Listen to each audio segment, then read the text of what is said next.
some nightmares. Don't stay in your dreams.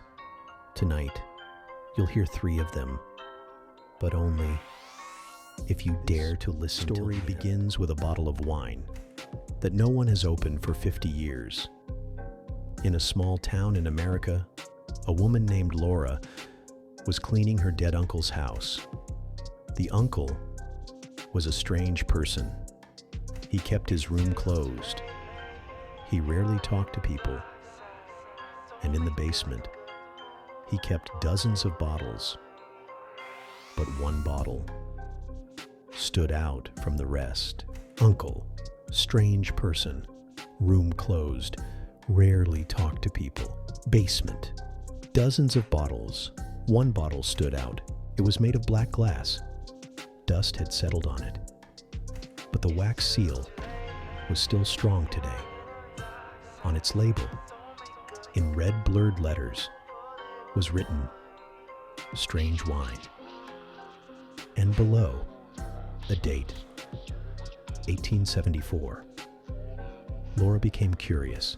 She picked up the bottle and felt the liquid inside the glass was not moving, as if it were frozen ink. Suddenly, she felt someone whispering from inside the bottle. That night, Laura dreamed. She was standing in an old mansion.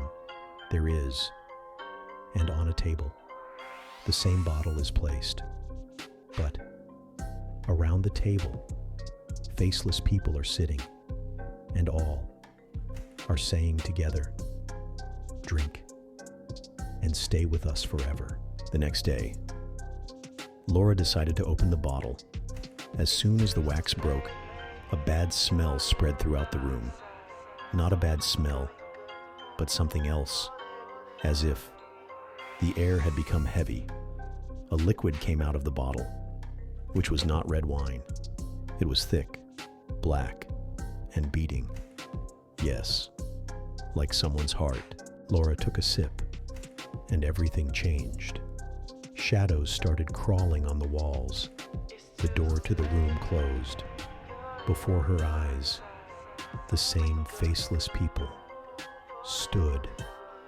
They said together, "Now you are ours, forever." Laura's scream was absorbed inside the bottle, and the liquid, thicker and blacker than before, gone. Several months later, the house was auctioned. A new buyer came into the basement.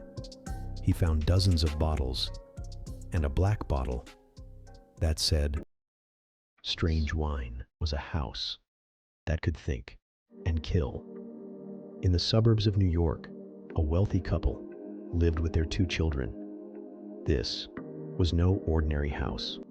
This was a smart house that cooked, washed clothes, and gave the children a room that turned every scene that came to their mind into reality. This room was called the nursery. Smart house, cooked, washed clothes, children, nursery, turns every scene reality. At first, the nursery seemed magical. Sometimes snow, sometimes the beach, sometimes the forest. But for the past few weeks, there had only been one scene. The African veldt, dry grass, hot, burning sun, and in the distance, the roar of a lion. Mom felt this scene was too real. The heat was burning on her face. There was the smell of earth in the air. Then she saw in the grass stains of blood. Mom told her husband but the children changed the subject. He tried to close the nursery, but the door automatically opened again. At night, the mother dreamed the lion was chasing them.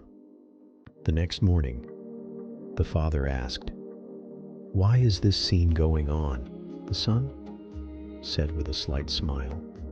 Maybe. The nursery has come to like veldt. That night, in the house, despite the nursery being closed, the roar of a lion was heard. At midnight, the father went to the nursery. The door locked itself. The sun became hotter.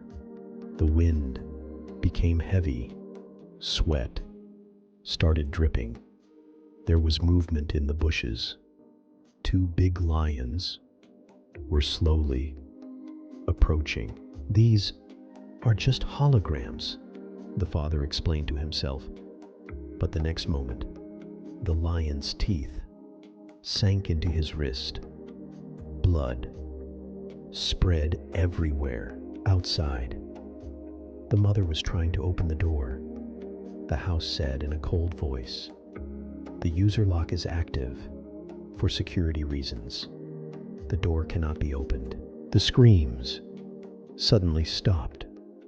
Only the roar of the lion remained. Morning. The children were having breakfast. The daughter said, "Mommy, the nursery is absolutely perfect today." The mother opened the door. The veldt was more real than ever. In the grass lay two human shoes, from which blood was still flowing. The lion slowly started looking at the camera. After that, everything went dark, and somewhere in the distance, children's laughter was heard. Deep, cold, and deserted. An old neighborhood in New York, where the streetlights were shrouded in fog, and in the air, a strange silence, as if the whole city was listening with bated breath.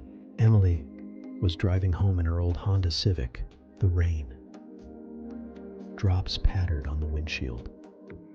The rhythm of the wipers and the soft hum of the engine. The only background to the night.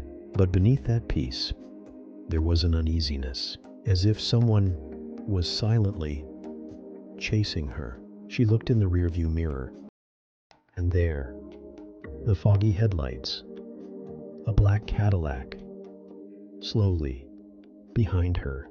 Emily thought, it must be a coincidence. Slowed down. That too slow increased the speed. That too fast. Her heart beating faster. Hands on the steering wheel damp with sweat. A deserted bend in the street. She applied the brakes.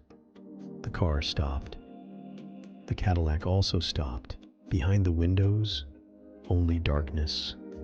No movement. No face. Emily reached home, parked the car in the garage, closed the door, and peeked out from behind the curtain. The street was empty. The Cadillac was gone. Maybe it was all her imagination. But at 3 in the morning, a notification came on her phone. From the home security cameras, the footage played. And in it, the same black Cadillac, parked outside her garage. The camera angles changed. In the driver's seat, a white face, black eyes, looking straight into the camera. Emily's breath stopped. She called the police. The police came, but the car was nowhere to be found. The next night, the phone, but another video. Emily in the kitchen, making tea for herself, and behind, in the window pane, the same white face. This time, there was a slight smile in her eyes. The night grew darker. The rain intensified. And suddenly, there was a sound of metal hitting the garage. Emily put her ear up. The sound came again. Then, for the third time, as if someone was knocking softly inside the garage. Heartbeat uncontrollably.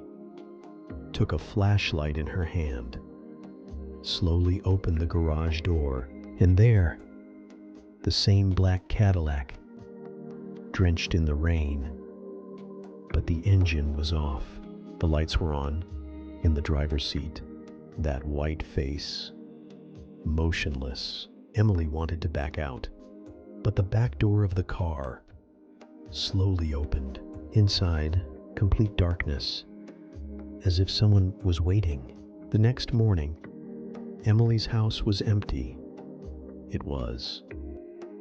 The luggage was the same. The door was locked from the inside, and the garage was empty. The Cadillac was missing. The locals say this black Cadillac has been seen in these streets for 50 years, and whoever sits in it never comes back.